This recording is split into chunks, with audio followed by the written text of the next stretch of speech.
بسم اللہ الرحمن الرحیم۔ دوستوں، ہماری یہ دنیاوی زندگی پنجرے میں قید پرندے کی سی زندگی ہے۔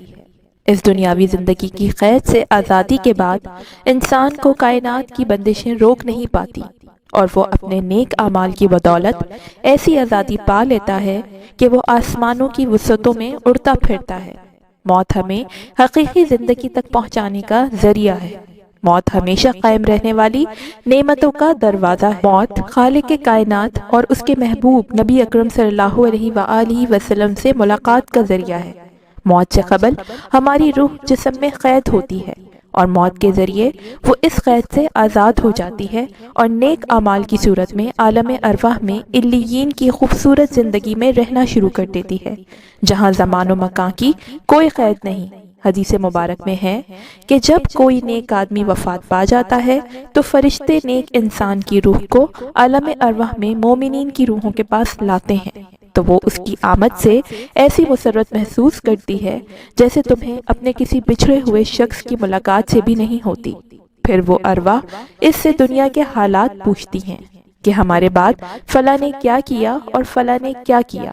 ان میں سے کچھ کہتی ہیں کہ ابھی اسے آرام کرنے دو، اس لیے کہ یہ دنیا کے غموں میں تھا اور ابھی تک اسے استراحت کا موقع نہیں ملا۔ مومن کی موت اس کی روح کی علیین کی طرف پرواز ہے، جو اس کے لیے زندگی کی سب سے بڑی نعمت ہے، جبکہ کافر و منافق کی موت اس کے گناہوں میں اضافے کا خاتمہ ہے، چنانچہ اس کے لیے بھی یہ بڑی نعمت ہے۔ قرآن پاک میں اللہ تعالیٰ کا فرمان ہے کہ آپ انہیں یقیناً سب لوگوں سے زیادہ جینے کی ہوس میں مبتلا پائیں گے، اور یہاں تک کہ مشرکوں سے بھی زیادہ۔ ان میں سے ہر ایک چاہتا ہے کہ کاش اسے 1000 برس کی عمر مل جائے۔ اگر اسے اتنی طویل عمر بھی مل جائے تو بھی یہ اسے عذاب سے بچانے والی نہیں ہو سکتی، اور اللہ ان کے اعمال کو خوب دیکھ رہا ہے۔ کسی کی موت پر اسے بیچارہ کہتے ہوئے دکھی نہیں ہونا چاہیے۔ ہم مرنے والے کا ذکر کرتے وقت عموماً اسے بیچارہ کہتے ہیں، حالانکہ مرنے والا اگر نیک ہو تو بڑا ہی خوش نصیب ہوتا ہے، کیونکہ وہ اس فانی دنیا کے مکر و فریب سے نجات پا چکا ہوتا ہے، اور وہ اپنے پسماندگان کو بیچارہ خیال کرتا ہے کہ ان پر بھی زندگی کی آزمائش ابھی باقی ہے۔ موت کو اپنے رشتہ داروں سے جدائی اور غم کے طور پر پیش کرنے کے بجائے اسے اپنے آباء و اجداد اور نیک لوگوں سے ملاقات کا ذریعہ سمجھیں۔ موت دنیا کے غموں اور تکلیفوں سے راحت کا ذریعہ ہے۔ مومنوں کی موت در حقیقت ان کے لیے راحت ہے۔ اس لیے ہمیں یہ دعا سکھائی گئی ہے کہ اے اللہ، موت کو میرے لیے ہر قسم کے شر سے راحت کا ذریعہ بنا دے۔ تصور کریں کہ اگر کسی شخص کو 500 سال تک موت جیسی نعمت کے انتظار میں زندہ رہنا پڑے تو اس کی کیا کیفیت ہوگی؟ ایسے شخص کے لیے زندگی گزارنا کتنا مشکل ہو جائے گا۔ وہ اس زمینی دنیا کی رنگینیوں کے باوجود اسے عذاب سمجھنے لگے گا اور ہر پل موت کو ترسے گا۔ ایسے میں اسے اس زمینی دنیا کی قید سے نجات دلانے کے لیے موت ہی زندگی کی سب سے بڑی نعمت ثابت ہوگی۔ موت ہماری زندگی کی سب سے بڑی حقیقت ہے۔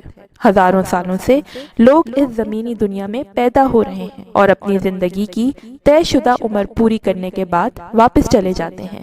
کوئی 50-60 سال تک جیتا ہے تو کوئی 100 سال سے بھی زیادہ زندہ رہتا ہے۔ بالآخر سب کو ایک نہ ایک دن مرنا ہے اور اپنے رب کے حضور حاضر ہو کر ان آزمائشوں کے لیے جواب دہ ہونا ہے جس سے وہ زندگی میں گزرتے رہے ہیں۔ بے شک ہر جان کو موت کا مزہ چکھنا ہے، اور ہم تمہیں برائی اور بھلائی میں آزمائش کے لیے مبتلا کرتے ہیں، اور تم ہماری ہی طرف پلٹائے جاؤ گے۔ ہمارے ساتھ صرف ہمارے نیک و بد اعمال ہی جائیں گے۔ یہ زمینی دنیا ایک امتحان گاہ ہے، اور ہمارے ساتھ صرف امتحان کا نتیجہ ہی جا پائے گا، باقی سب کچھ یہیں رہ جائے گا۔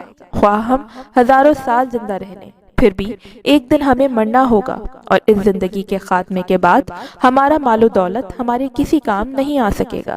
یہ سب کچھ جاننے کے باوجود ہم نفرتوں، کدورتوں، حسد اور بغض سے باز کیوں نہیں آ جاتے؟